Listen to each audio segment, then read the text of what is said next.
কোনো ধরনের visit visa নিয়ে হজে অংশ নেওয়া যাবে না বলে জানিয়েছে সৌদি আরব। হজের জন্য সরকারি অনুমোদন বা পারমিট থাকা বাধ্যতামূলক।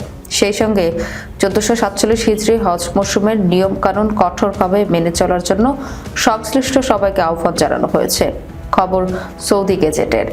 দেশটির স্বরাষ্ট্র মন্ত্রণালয় এক বিশেষ বিবৃতিতে সতর্ক করে বলেছে, হজের নিয়ম লঙ্ঘন করে অনুমতি ছাড়া কেউ হজ করার চেষ্টা করলে তার বিরুদ্ধে কঠোর আইনি ব্যবস্থা নেওয়া হবে।